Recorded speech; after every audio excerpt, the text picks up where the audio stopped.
Before we begin, let me make something very clear. This is not a sponsored video. I reached out to TANGEM. I purchased the cold storage device itself, and this was 5 weeks ago, and it just came in the mail looking something like this. Looks very easy to use, right? You got 2 or 3 different cards right here. You have 3 lines of instructions. The question you might be asking is, what's the difference between this cold storage device and say something like a nano ledger? Well, the reason why this took me 5 weeks to get is because they were sold out because of different problems that nano ledger had just weeks ago. You know, the little things that they had been talking about as far as like the updating of the firmware, them splitting up your private keys and putting them in 3 different companies.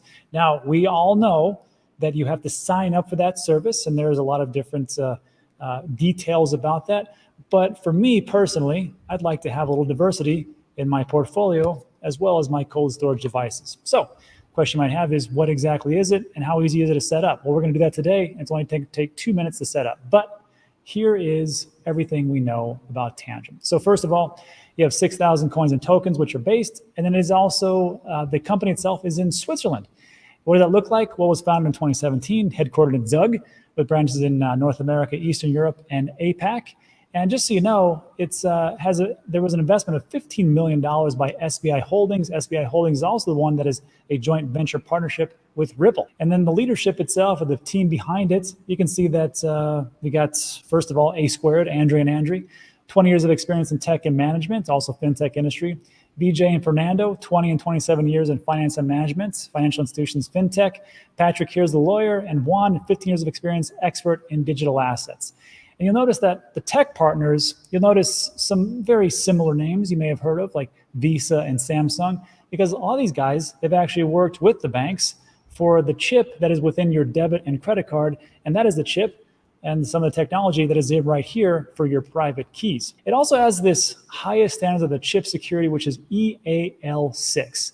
And EAL6 or EAL is Evaluation Assurance Level. And it's actually 6+ for other hardware wallets. You can decide what that actually is. It's only at a 5+. So as far as certification, it's a little bit higher. Also, they had an independent firmware audit. This was actually done. Other hardware wallets, it was no. It was done by Kudelski Security. I will link that in the description, and they are a pretty powerful auditing service, and they say that things are on the up and up, looking pretty good. So then moving forward, this is the big thing. Security. And it really comes down to private keys. When you activate TANGEM Wallet, because these cards are not activated whatsoever, but when you activate the wallet, the chip in the card generates a random private key which never gets exposed. Neither TANGEM nor anyone else knows your private key. It is therefore impossible to steal it or trick you out of your funds. So you may be wondering, well, how the heck is that possible? This is how it's possible. This is the blog post made by the TANGEM team. I'll link this in the description itself. This is how TANGEM backs up your private keys and creates them. You're going to create a private key. Initially, before the activation process, TANGEM Wallet doesn't have a private key. When you purchase the wallet, you'll receive a package that hasn't been activated yet and doesn't have a private key. During the wallet activation process, the TANGEM chip generates a new private key based on a numerical sequence received from a certified hardware random number generator. During this stage, there is only one instance of the private key. After that, you'll need to create 1 or 2 copies as a backup. And that is why in this device itself, you can get 2 or 3 different cards. And there's a reason for that. And we'll go over that in a second. So to finish up, a lot of people are concerned about, well, is it open source or is it not? Well, the app itself is an open source application. It's located at GitHub. I'll again link in the description. The audit was done by Kudelski. These are the different ratings for the stores. This is also where you're going to go with your phone to download the app. And then as far as functionality, it seems pretty simple to use. There's an app on your phone, and then the card, you're going to need a specific type of phone, which most of us already have, and that is an NFC type phone. You know, the ones that can actually swipe and do for cashless payments. Don't worry, a lot of the phones now have that. When you do that, that is pretty much all you need. Also, if you want to use a DEX, it is partnered up with 1inch. So instead of using something like MoonPay, which takes an enormous amount of funds, as far as like 5% for transaction fees, you can use a decentralized exchange and use your card itself or Wallet Connect. And then here's the 5 big questions that I was asking, and they answered them thankfully. So the FAQ, what digital assets does it support? 6,000, we already went over that. What are they? Good question. Those are Bitcoin, Ethereum, BNB Smart Chain, Beacon Chain, Ripple, Solana, Cardano, Avalanche, C-Chain, Dogecoin, and a host of others. So you can take a look, but it's pretty much everything that you have. Can I pay with my TANGEM card, just like you will with your credit or debit card? You can't do that yet It's not exactly like a debit card, but it is the functionality coming forward. What it is right now is a cold storage air gap device. What happens if I lose one of my cards? How do I restore access if I lose all my backup cards? TANGEM Wallet is sold as a set of 2 or 3. Now, here's a little pro tip for you, for everybody. I purchased this, and for some reason, I must have hit the wrong thing. There's 2 cards in here. Don't be cheap. Get all 3. Right now, it's very cheap to do. It's only $45, or it's like $55 for 3. So it's not going to crush anybody, which I wish I would have done myself. Additional cards will help you get access to digital assets. The loss of all cards leads to losing your funds. If you only have 1 card left, you can buy a new TANGEM wallet and transfer funds to it. Again, when we do the process, set up the private key. Your private key will be set up in the actual card itself. And then we'll do the other 2 and the other 3 if we have them. If you lose that card, you have a backup. If you lose that second card, you have a 3rd card backup. If you lose that 3rd card, why are you losing so many cards? Before you lose that 3rd card and you know you're losing things, why don't you order another couple? And lastly, if my phone is lost or broken, will I lose access to funds? The phone itself stores neither your assets nor your private keys. It only acts as a display by visualizing blockchain data. It is a TANGEM wallet that stores the private keys, which is why you can access your funds via any other NFC supporting mobile device. And this is my favorite question. Will the card work if TANGEM as a company ceases to exist? And that was actually answered quite brilliantly here. After the apocalypse, how TANGEM wallet will function without TANGEM. So Earth 2047, this is all in jest. I like this. Gamma Cephei aliens have invaded and ruined our planet. No TANGEM servers are involved in the data exchange when you are actually paying for, moving around, and accumulating crypto on the card itself. So TANGEM is not even a middleman. It just has the card and the app. What to do without the TANGEM app? Let's just say things just go crazy. Indeed, during the interstellar invasion, the risk of aliens taking telepathic control of Apple and Google does exist. The aliens can force them to delete TANGEM app from the App Store and Google Play. They may need it so that the Earthmen can no longer use such a reliable, secure, convenient means of managing crypto as the wallet. But here they will fail. The app is an open source code. If you need to install the TANGEM app on your new Android device and it is no longer available in the app stores, these guys think of everything, just open tangem.com and click on download APK. If not, you can go to the repository as far as GitHub.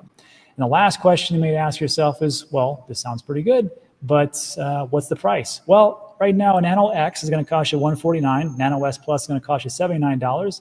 And the TANGEM wallet itself, like I said, pack of 2 cards is $43.90, and a pack of 3 is $55.90. And on top of that, if you use the link in the description, you're going to receive 10% additional off. Now, this is an affiliate link. If you cannot stand using affiliate links, you can go right to the website, tangem.com, but you won't be able to get that 10% off.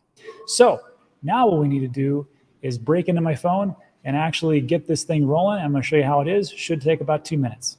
And voila, here we are. So it's going to ask me to scan the card order. I've already ordered, so I'm going to click on scan card. It's going to ask me, tap the card as shown above and hold until the end of the operation.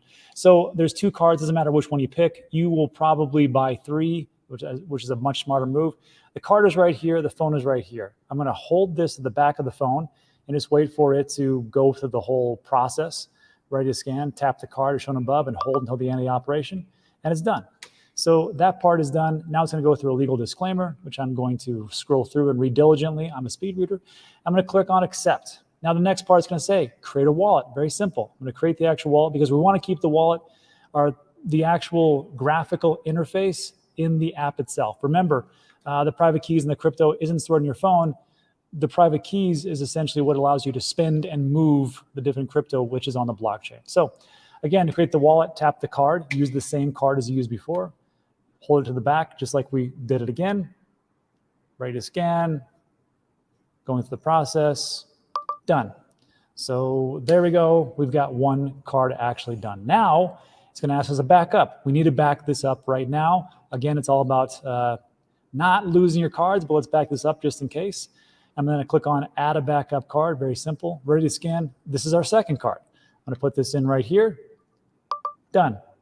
So then the next part, it's going to finalize the backup. Now we could add another backup card. Unfortunately, I only have 2. I should have got 3.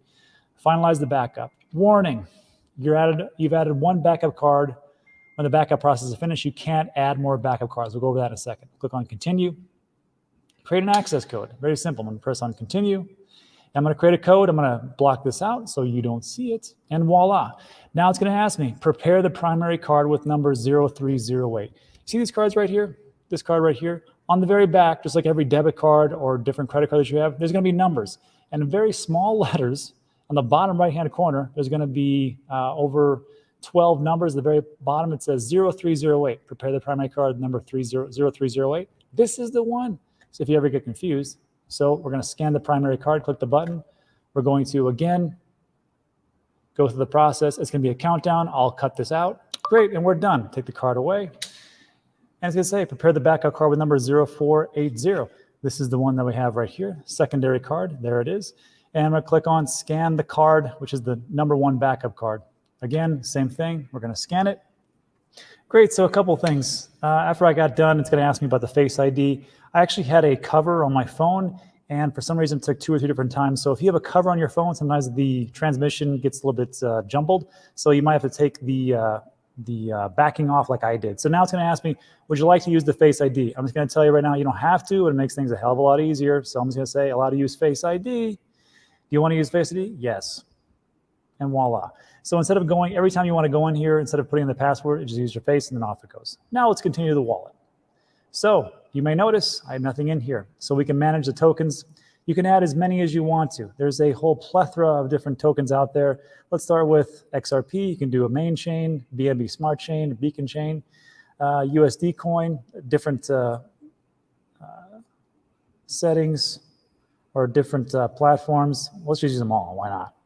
Because who knows what's going to happen on Cardano, maybe some smart chains, Beacon Chain, Dogecoin main, and then of course there's also on Smart if you want to use it. Solana, Polkadot, sure, Polygon, Ethereum, BNB Smart, and Solana, and that's about it. So we'll just click on Save Changes, and it says tap the card as shown above and hold it. It doesn't really matter which one you do, just pick one because they both have the same private keys. Great, and done. So now the next question you might have is, well, how can I transfer these things? How can I accept those things? So let's just start with Bitcoin. It's very simple. So with Bitcoin, here is my wallet address. If you want to send me some Bitcoin, go right ahead. I have no problems with that. So you can buy it here. I wonder how the buy, what happens with the buy. This is probably, look at that. You can actually buy crypto with Mercurio, whatever that is. You can use a credit card, but I'm just going to tell you right now, it's probably steep as far as those fees. So good luck with that. So anyhow, if you want to move crypto around, if I want to receive some type of crypto, it's very simple. I'm just going to copy this address. Let's go over to Coinbase. I'll show you how this would work. So I'm in Coinbase, and now here's my Bitcoin. And yes, I moved my Bitcoin every single time. So don't have too much on the exchanges. So we're going to click on send. Oh, to that address we just copied. Blah, blah, blah, 7M5. It would behoove you to actually go through the whole thing. Let's just double check that. Come on back. Here's the one, there's 7M5. Okay, looks pretty good. And I'm going to click on continue. Let's send 25 bucks worth of Bitcoin. We're going to preview that. Take a look at the fees. Network fee, 55 cents. Not too bad. Estimated time about 30 minutes. We'll see how that works out. We're going to click on send now. And then this is something that I cannot stress enough. I would definitely suggest that you use two-factor authentication, not something that sends to your as a text message because there's SIM swaps, but use a Google Authenticator app. So I'm going to go get that from my list of apps, and I'll be right back. All right, 443981. Don't worry about it because every 60 seconds it resets, so you can't use it anyhow. And great. So we sent $25. That's going to take about 30 minutes, and we'll see how that works out. Okay, so it's been about 10 minutes, and we can see that Bitcoin is there and arrived for pretty cheap. That's the beauty of Bitcoin. It doesn't matter if you're sending $25 or $25 billion. You don't need permission from anybody. You can do it whenever you want to without answering to any single entity, and there's no middleman. So that is the beauty of it all. Try sending, I don't know, over $10,000 from your bank to anywhere else. You're going to get stopped for a bit. So the next question would be, okay, well, I have Bitcoin in this TANGEM wallet. How can I send things back or send things to other people? Same thing. We're going to click on Bitcoin. We're going to click on the send button. And it's going to say, well, okay, what's the address? Well, we're going to need an address, right? Let's go back to Coinbase again real quick. Come over there, and it's going to say receive. Click on receive. Let's get an address. Oh, there it is. I'm going to click on the copy button. Copied.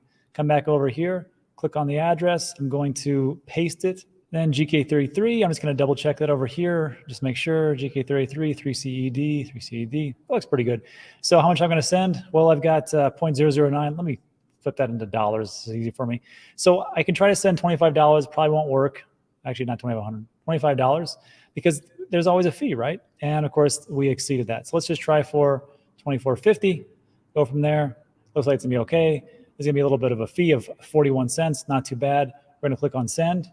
Face ID. Now, of course, this is the magic of the cards. If someone gets a hold of your phone, they're not going to be able to send off any of your crypto because the crypto doesn't live in the card. The crypto doesn't live in this card or the phone. The crypto is on the blockchain. And the only thing that you really need, or Bitcoin is on the blockchain, the only thing you need to transfer, send, receive is your private key, which is on this card. And what I'm going to do, again, it's going to say ready to scan. Very simply, I'm going to put over here, scan it, done. And that's it. That's essentially all you need to do. Transaction successfully signed, send to the blockchain node. So very simple, very easy to do. And I think this is why I believe this wallet is the future, because it makes things so darn easy. So the last question you might ask is, what if I lose my cards? Because in a nano ledger, you write down your mnemonic phrase in a book, and it can be 12 or 24. And of course, when you back it up, you have it right there. However, with these, if you start with one card, you lose the first card. And then if for some reason you lose a second card and you have a third card and you lose that, what happens? You can't get your funds back. So I would definitely suggest, if you're going to get anything, get 3 cards. And when you get down to the second card that you've lost for some reason, I mean, it does happen, let's be honest. When you get down to that last card, you're going to have to order a new set of cards. But remember how we backed everything up and it said you cannot back everything up right now or put on a 4th or 5th or 6th card? This is why. If I lose one card from my backup, can I buy another set and link it to my existing wallet? And it states, since you can only create a backup and clone the private key one time when we're doing the backup itself, you won't be able to link new cards to an existing backup or a wallet. After purchasing a new set, you should transfer your funds to the new wallet. So to make this very simple, all you got to do, when you get down to your last card, you're going to order a new set of cards. And just like what I showed you, as far as like moving your crypto around, you're going to move it someplace else where there's a wallet. You're going to store it there. You're going to go through the whole process again. You're going to upload 3 different cards. You're going to go through that whole process, and then you'll have your 3 cards. You can't buy a 4th or 5th or 6th card and start to back them up. You have to move it when you get down to that 3rd card. That's it for today. So look, if you like today's video, give it a thumbs up. Consider subscribing. Everything we talk about is time sensitive. Again, there is a link in the description. Give you 10% off, but that's it for today. So thanks so much for watching. I do appreciate it, and I'll see you on the next one.